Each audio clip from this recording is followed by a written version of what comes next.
Hey, welcome to Kairos. We're so excited to be with you here this evening live. We are one campus ministry in many locations, so we're so excited to be with you here tonight.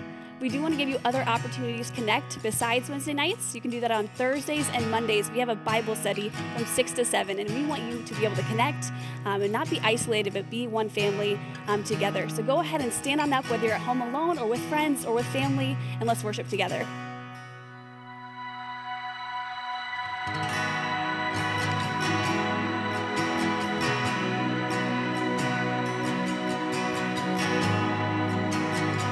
This out together.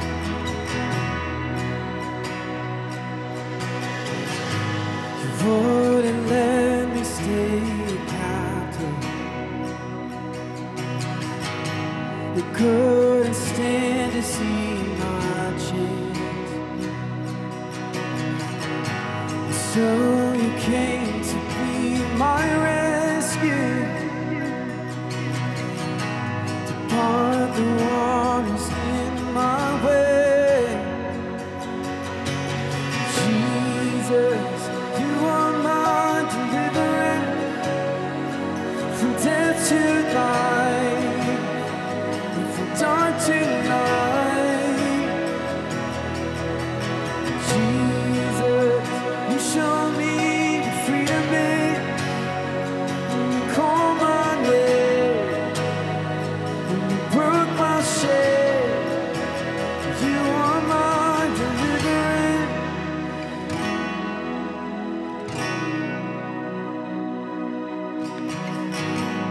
Wouldn't let me stay alive.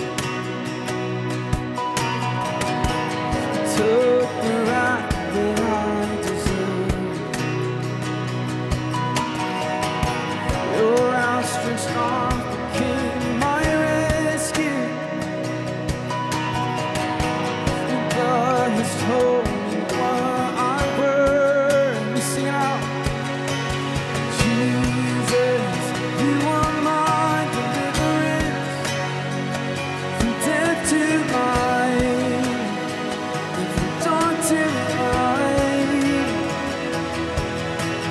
Jesus, you show me freedom when you call my name, and you broke my shame. Oh, you are my deliverance.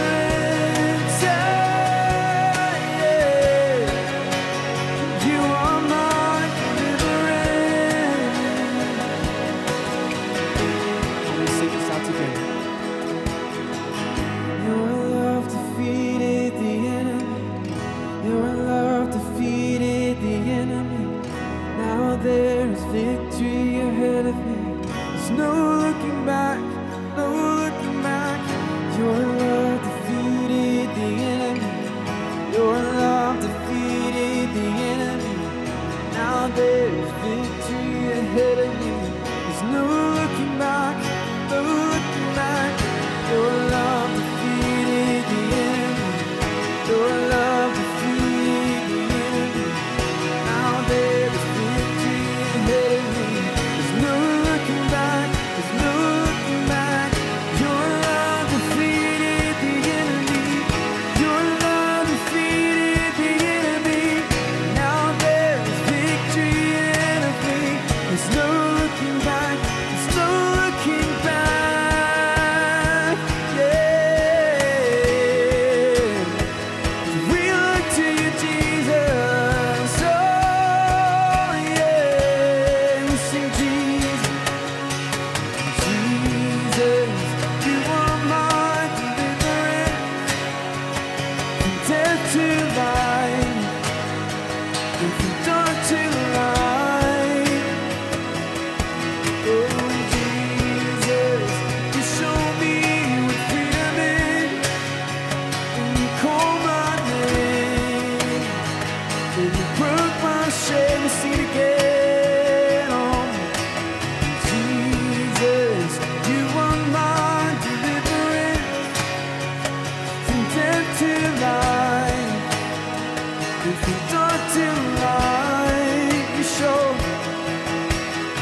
found our living hope in Jesus Christ. We sing this song in faith. Sing how great the chasm. How great the chasm that lay between us. How high the mountain I could not climb. In desperation, I turned to heaven and spoke your name into the night. Then through the darkness, your loving kindness tore through the shadows of my soul. The work is finished, the end is written. Jesus Christ, my living hope.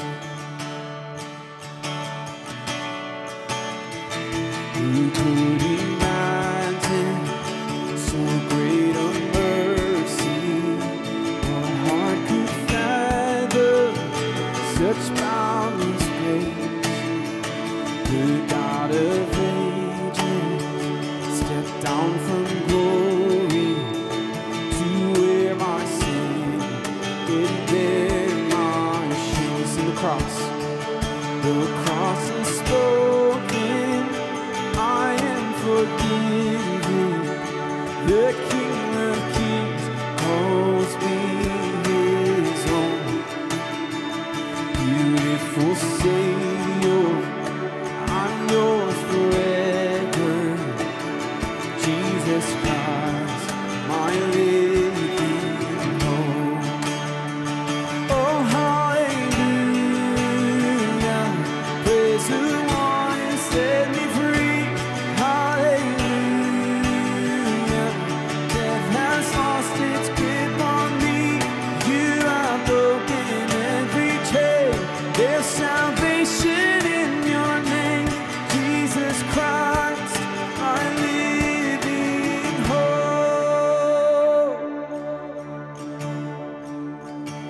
Then came the morning that sealed the promise. Your buried body began to breathe out of the silence. The roaring lion declared the grave has no claim on me. We sing it again. Then came the morning. Then came the morning that sealed the promise. Your buried body began to breathe. And out of the silence, the roaring lion declared the grave has no claim on me. Jesus, yours is the victory. Oh, hallelujah, there's the one who set me free. Hallelujah, death has lost its grip on me. You have broken every chain. There's salvation in your name, Jesus Christ, my living hope. Sing hallelujah. Oh, hallelujah, there's the one who set me free. Hallelujah, death has lost its grip on me. You have broken every chain. There's salvation in your name, Jesus Christ, my living hope. Oh, Jesus Christ, my living hope. Yes, you are. Let's pray. God, we thank you that you are our hope. God, that no matter what this world throws at us, and the enemy tries to tear us down, we know that we can find hope in you. God, we thank you for all that you've done, for your mercy and for your grace and for your love. God, we thank you for meeting us at every single place that we're watching this live right now. We thank you for your faithfulness. It's in your name we pray. Amen. Amen. Please join me in opening your Bible or your Bible apps to Philippians chapter 1, starting in verse 30. We'll continue to chapter 2 and end at verse 8. We are in the struggle together. You have seen my struggle in the past, and you know that I am still in the midst of it. Is there any encouragement from belonging to Christ? Any comfort from his love? Any fellowship together in the Spirit? Are your hearts tender and compassionate? Then make me truly happy by agreeing wholeheartedly with each other, loving one another, and working together in one mind and one purpose. Don't be selfish. Don't try to impress others. Be humble, thinking of others as better than yourselves. Don't look out only for your own interests, but take an interest in others too. You must have the same attitude that Christ Jesus had. Though he was God, he did not think of equality with God as something to cling to. Instead, he gave up his divine privilege. He took the humble position of a slave, and he was born as a human being. When he appeared in human form, he humbled himself in obedience to God, and he died a criminal's death on the cross. Here ends our reading.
We're in a series called Isolated, and tonight we're talking about being together. And those things don't seem like they go hand in hand at all. But this series called Isolated, we're asking, how do we grow in our faith when we're not in the places we want to be? And the truth is part of the reason why some of us are not in the place where we want to be right now is because we're stuck in close quarters with people who we would usually like to be around, but maybe not quite this closely.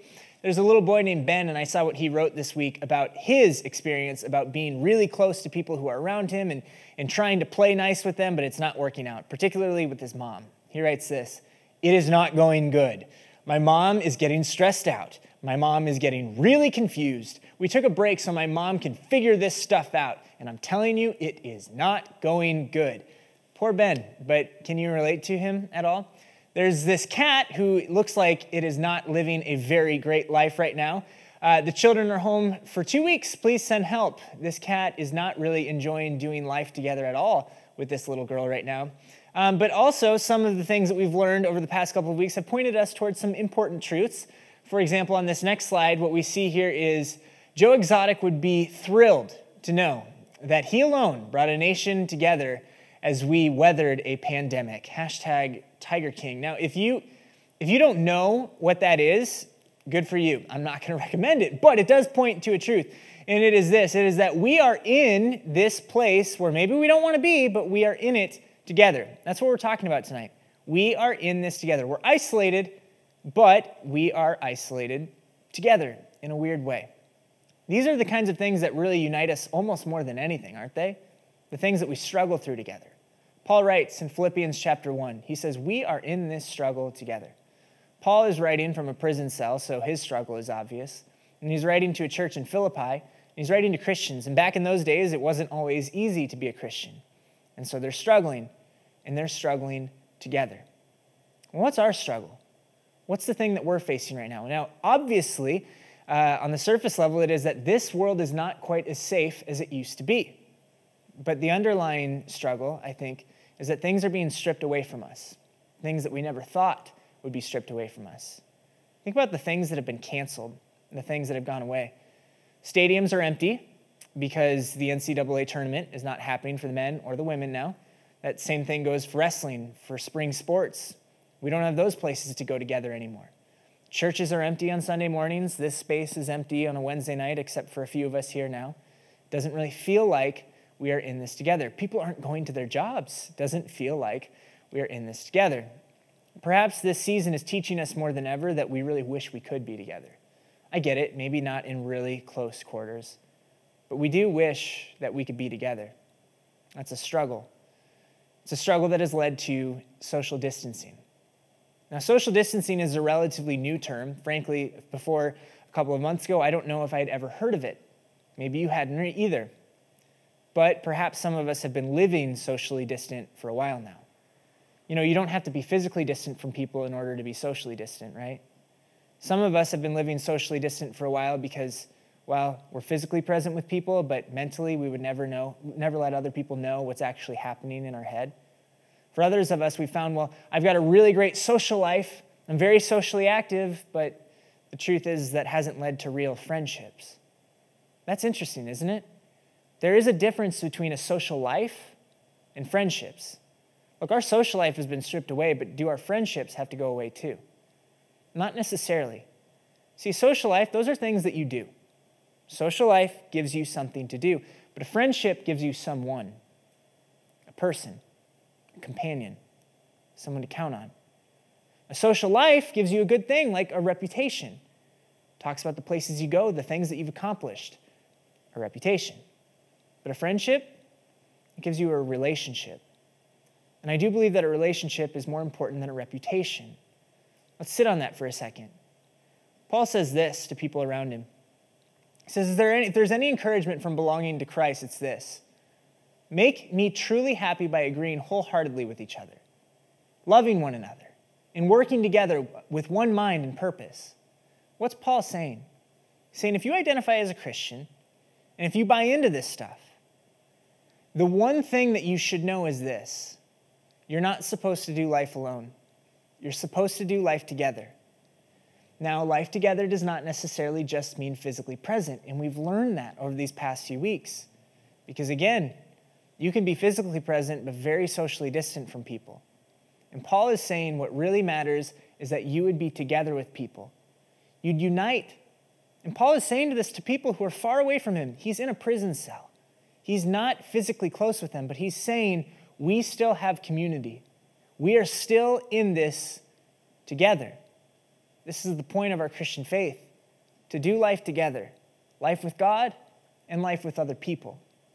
But oftentimes we just get caught up with doing life to do stuff, doing life to gain a reputation.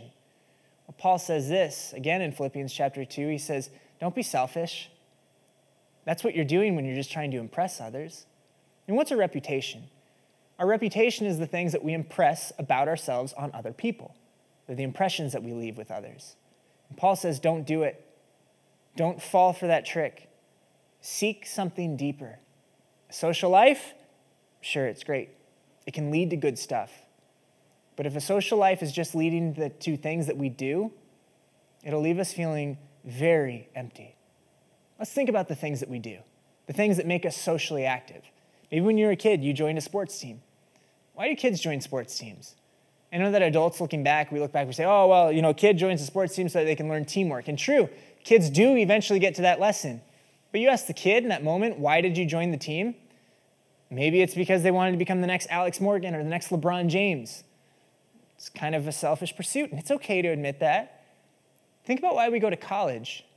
Well, looking back, we say, well, at college, that's the place where I went so that I could become a productive citizen, a part of the human race. But the truth is oftentimes we go to college to impress people. We go to college so that we can have a better reputation, so that we can stand out from the crowd, not blend in with it, not to be together with it. Think about social media.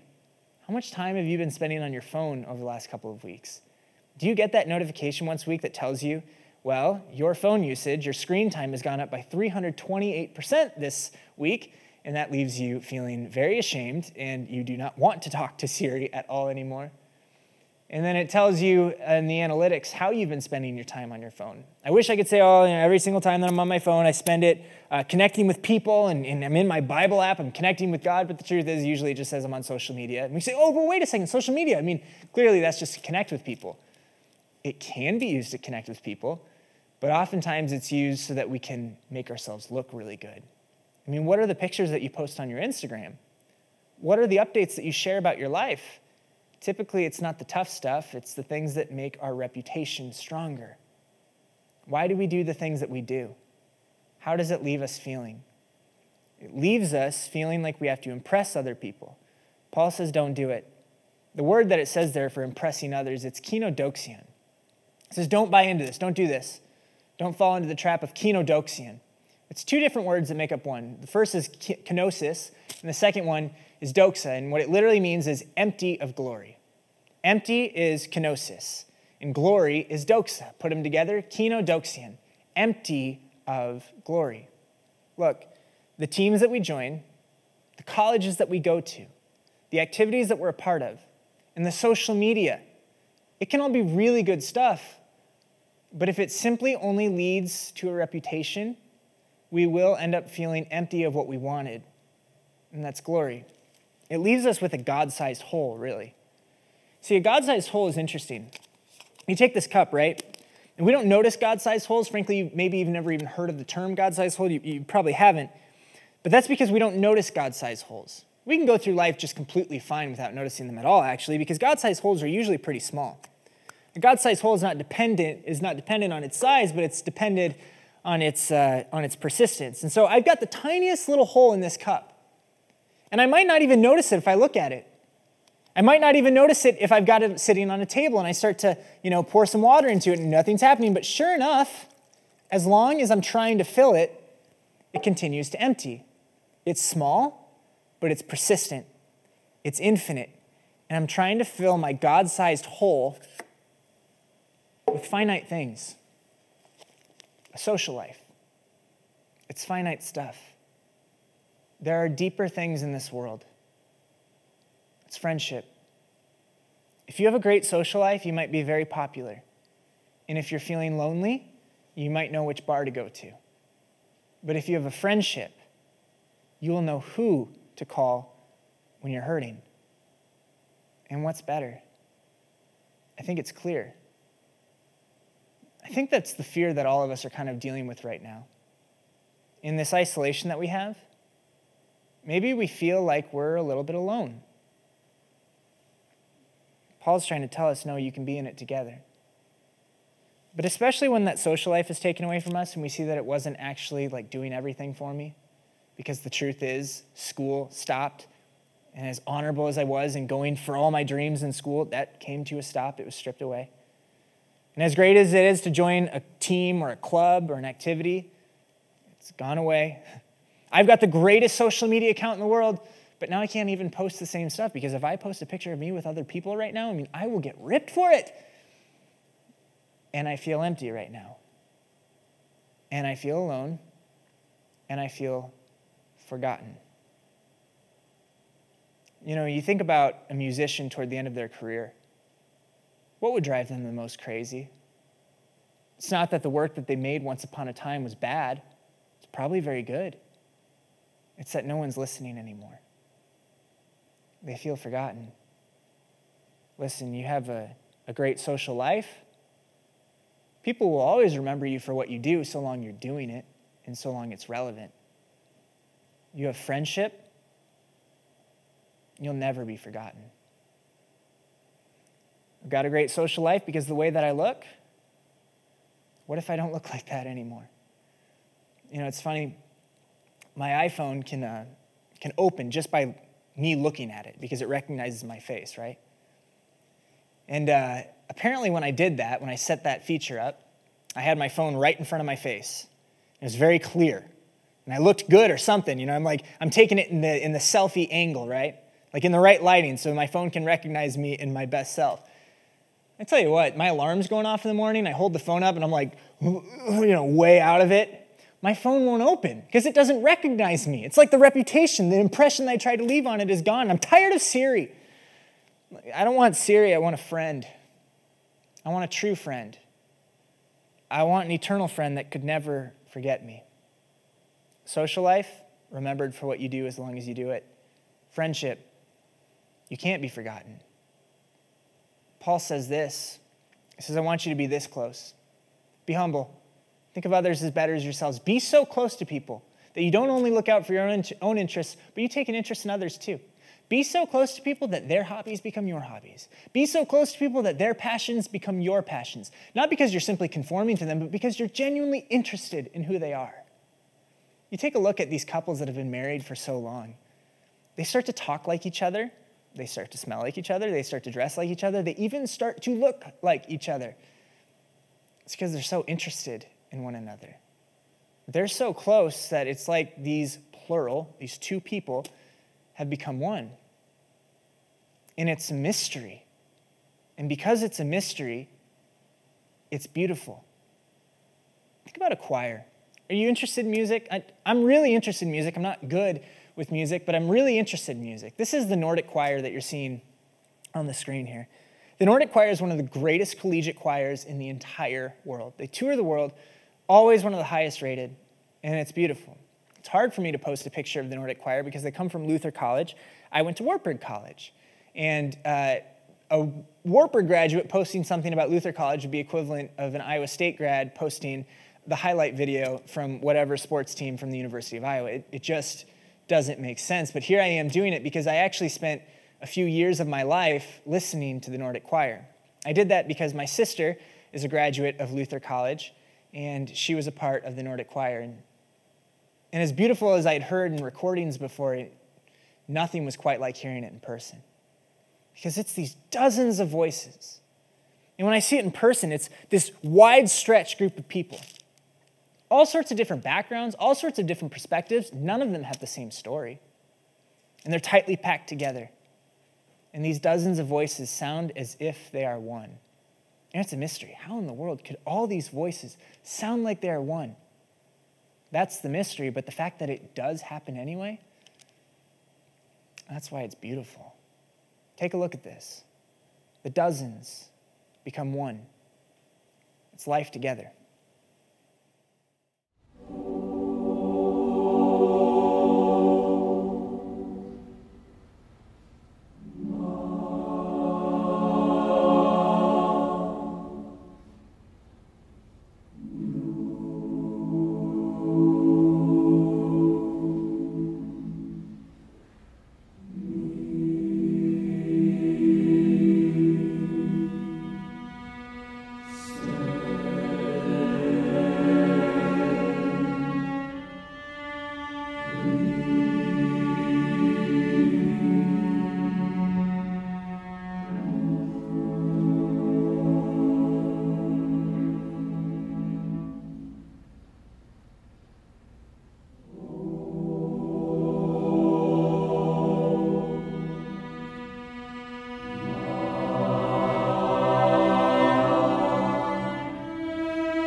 It's a mystery that dozens of voices could come together as one. But the fact that it does happen is what makes it so beautiful. It's a mystery how humanity could come together as one right now when we're all isolated into our own places. but the fact that it can, and the fact that I believe it will happen, that's beautiful. I was asking my sister what it was like to be in Nordic choir. To stand before people all the way across the world and to have them stand and clap for them, to get that applause. We sometimes have these holes in our lives, and we think that what would fill them is if we could just get that smile. On social media, maybe if I could just get that like from that one person. When I walk across that stage for graduation, if I could see that smile on the faces of my parents. Maybe you remember when you were a kid, you played so hard in that sport. You practiced so hard with your instrument because you just wanted to see someone looking back at you and smile. I asked Chrissy, what was that like? And she said, well, actually, there was something that was even more meaningful than the applause of others. She said, you see, there is our director. It's our conductor. It's Dr. Alan Hightower. You can see him in that picture. Very prestigious leader of choirs. And it's probably pretty hard to impress. This guy is leading one of the most accomplished choirs in the world. And my sister said that there were times when he would just stop. He'd stop directing them. And he'd step back and he'd smile. And she said that's the one that counted. Because he knew us. He knew all of our stories. He knew all of our perspectives. He knew all of our backgrounds. She said that he treated them like he treated his own kids. He'd keep a prayer journal and he'd pray for every single one of them every single night. He knew him. And so when he smiled, that meant something. And what would make him smile was when his choir was together, singing together as one. Oh, it's a great mystery. It's a great mystery. The song that you just heard, they weren't singing it in English, but you did hear the words, great mystery. It's a song called O Magnum Mysterium, and it means, oh, great mystery. And it goes on to say, the great mystery is that God could become human and show up before us and walk with us and talk with us and know us. God, who knows you better than you know yourself. I don't think God needs to keep a prayer journal about us, because when God prays, he's talking to himself, I guess. But he knows your story because he started your story. He knows your background because he was a part of your background. He knows your perspective because he sees the world from the exact places you see the world. He's everywhere. And I think that truly deep down what we're all looking for to fill our God-sized hole is a God-sized smile. If that God would get close and get near and approve of us and accept us, well, that's what I've been singing for. That's what I've been playing for. And this is what makes God smile. Doing life together. Philippians chapter 2, Paul says this: though he was God, he did not think of equality with God as something to cling to. Paul's writing about Jesus here. It says Jesus instead gave up his divine privileges. When he appeared in human form, he humbled himself in obedience to God and died a criminal's death on a cross. God got together with us. And it's a mystery how that could happen. Look at that word there, that short little phrase, gave up. He gave up. He gave up his divine privileges. How could God do that? That's the mystery. In the Greek, that word for gave up, it's kenosis. If that sounds familiar, it's because we just talked about it. It's the word for empty. We are living in a world full of people with God-sized holes that have left them empty. Meanwhile, Jesus Christ was full. He was infinitely full, eternally full. And he gave it up. He emptied himself. And the mystery is how God does that. Frankly, there's so much theological debate on what that really means. God emptied himself? What does that mean? That's the mystery. But the beauty is that he did it. Oh, it's mysterious, but it's beautiful. These waters that we're walking through right now, this season that we're living in, it's mysterious. The fact that God would bring togetherness out of this, that's beautiful. How are you doing with that? What are you doing with that? Who have you reached out to? Who have you texted? Who have you called? Who have you been a friend to? Who's your friend? When you're hurting, who do you know will speak to you and listen to you? I want to challenge you all to do something right now. We're on YouTube Live, and as I'm speaking, you can comment on this video. And look, this might be really embarrassing because I might get done with this talk here, look at the comments, and see that nobody commented at all. But if you believe that God can bring us together in this season, I invite you just to simply comment your name. Just simply comment your name. First name. You don't have to do your last name because that'd be weird. We don't want to,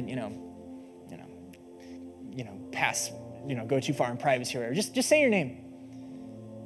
And the dozens of names that are showing up right now, go for it. Do it.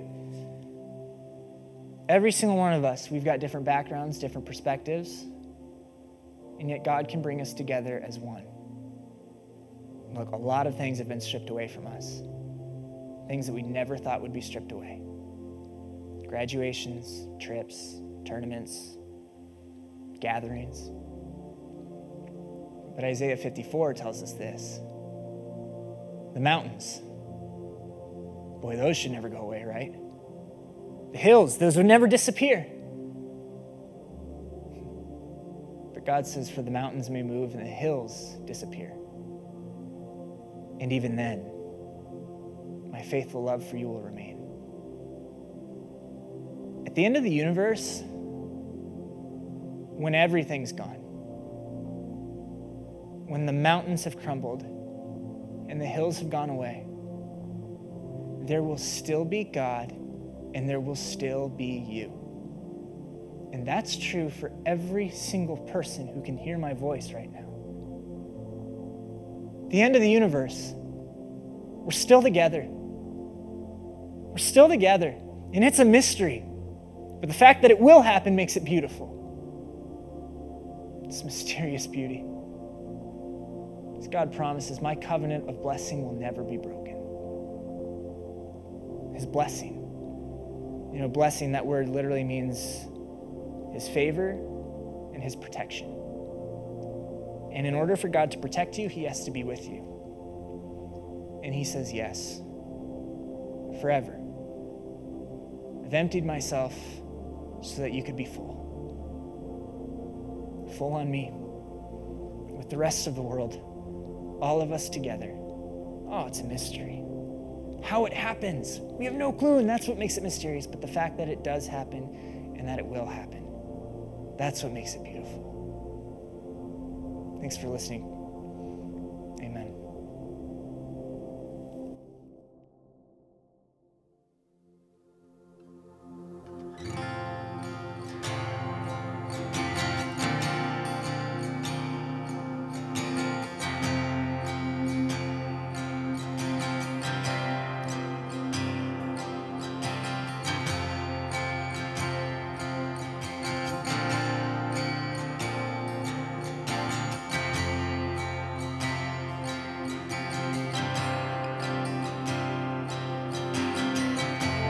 Lord bless you and keep you.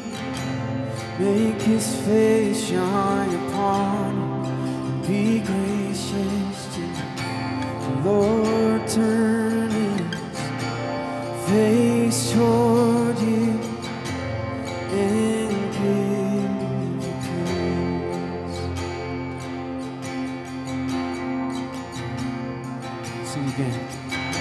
The Lord bless you and keep you.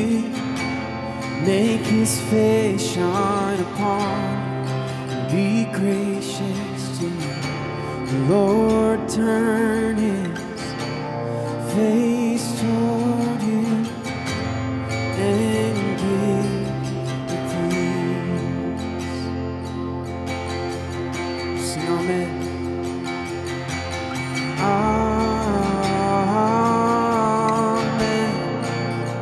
Amen.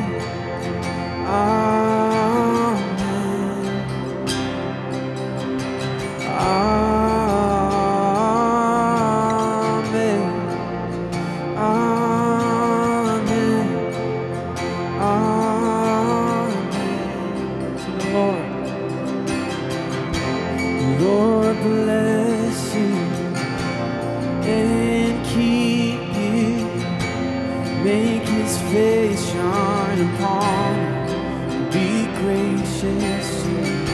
The Lord turn his face toward you and give you peace. You sing amen. Amen.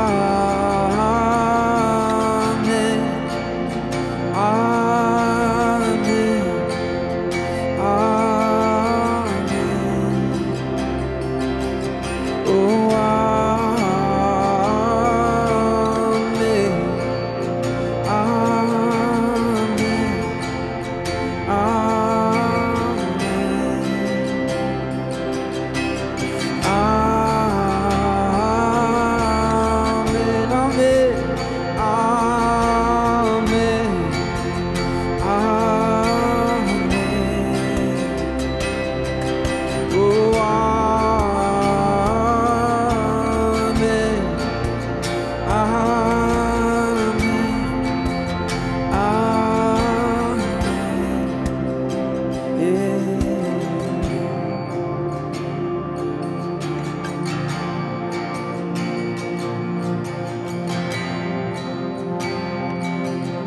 Sing this together.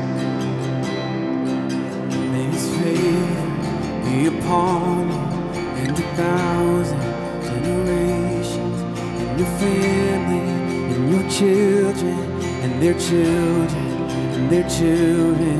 May his favor be upon you and 1,000 generations, and your family, and your children, and their children, and their children. May his favor be upon you and 1,000 generations, and your family, and your children, and their children, and their children. May his favor be upon you and 1,000 generations, and your family, and your children, and their children, and their children.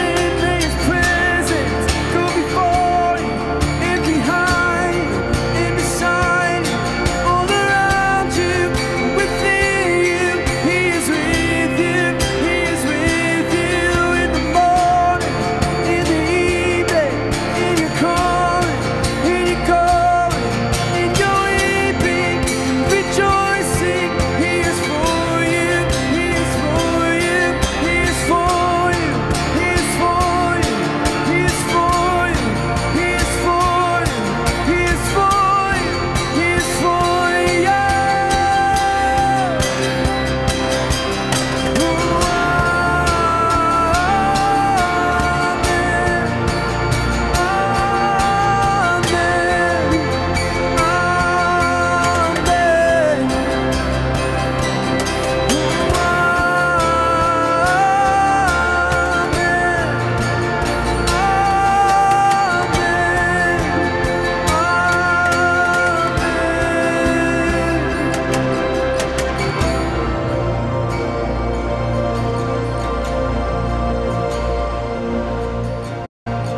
Well, you just sang it, but now hear these words spoken over you.